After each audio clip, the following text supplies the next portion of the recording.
জল্পনা কল্পনার অবসান ঘটিয়ে অবশেষে নতুন এক আইনি লড়াইয়ের মুখোমুখি জনপ্রিয় চিত্রনায়ক সালমান শাহর মৃত্যু রহস্য।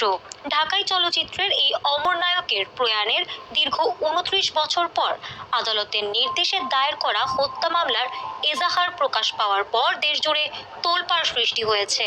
তদন্তকারী সংস্থা সিআইডির হাত ধরে এবার উঠে এসেছে গা শিউরে ওঠা সব নতুন তথ্য, যেখানে নাম জড়িয়েছে চলচ্চিত্র জগতের প্রভাবশালী ব্যক্তিসহ সালমানের প্রাক্তন স্ত্রী সামিরা হকের।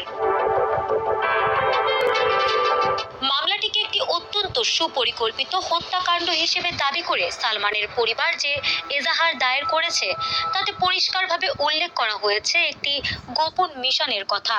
এজাহারের দাবি অনুযায়ী সালমান শাহকে পৃথিবী থেকে চিরতরে সরিয়ে দিতে আসামিরা পূর্ব পরিকল্পিতভাবে ১২ লাখ টাকার একটি বিশাল অঙ্কের খুনের চুক্তি বা মিশন হাতে নিয়েছিল, যা এই পুরো মামলাকে এক অন্ধকার ষড়যন্ত্রের দিকে নির্দেশ করে।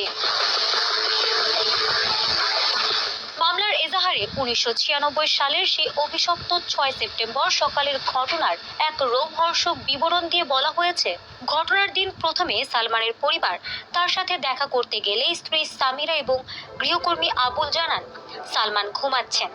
তখন তারা দেখা না করেই চলে যান, কিন্তু পরবর্তীতে একটি রহস্যজনক ফোন পেয়ে সালমানের মা নীলা চৌধুরী দ্রুত ছেলের নিউ ইস্কাটনের ফ্ল্যাটে ছুটে যান।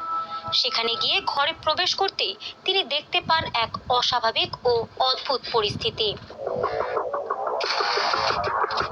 যেখানে পাশের কক্ষে সামিরার আত্মীয় রাবেয়া সুলতানা রুবি বসে আছেন এবং কয়েকজন অপরিচিত নারী অচেতন সালমানের হাত পা মালিশ করছেন। সে সময় সালমানের গলায় গভীর রশির দাগ এবং হাত পা নীল হয়েছিল। এ দৃশ্য দেখে সালমানের মা নীলা চৌধুরী যখন চিৎকার করে ওনাকে দ্রুত হাসপাতালে নেওয়ার তাগিদ দেন, তখন সামিরার পরিচিত উপস্থিত আসামি পক্ষের একজন চিৎকার করে বলে, তুমি আমার বাড়ি থেকে বের হও, এবং তারা তাকে হাসপাতালে নিতে বাধা দেওয়ারও চেষ্টা করে। পরবর্তীতে সালমানের বাবা মা সালমানকে দ্রুত হাসপাতালে নিয়ে যান।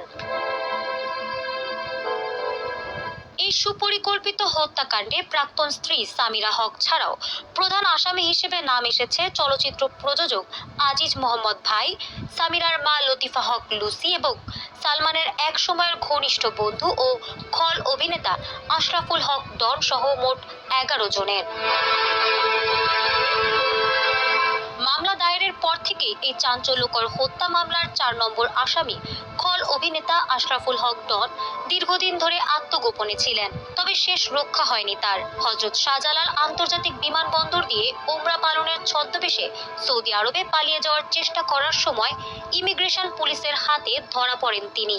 আদালতের নিষেধাজ্ঞা থাকায় ইমিগ্রেশন কর্তৃপক্ষ তাৎক্ষণিকভাবে তাকে আটক করে সিআইডির কাছে হস্তান্তর করে।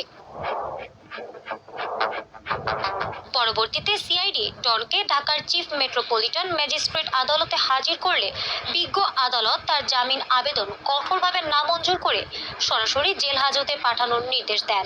বর্তমানে সিআইডি ডনকে কারাগারে রেখে এই নির্মম হত্যাকাণ্ডের পেছনের মূল নকশা উদ্ঘাটন এবং বাকি ১০ আসামির অবস্থান নিশ্চিত করতে নিবিড় তদন্ত ও জিজ্ঞাসাবাদ প্রক্রিয়া চালিয়ে যাচ্ছে। আগামী ৩০ আগস্ট আদালতে এই মামলার পরবর্তী তদন্ত প্রতিবেদন দাখিলের দিন ধার্য করা হয়েছে।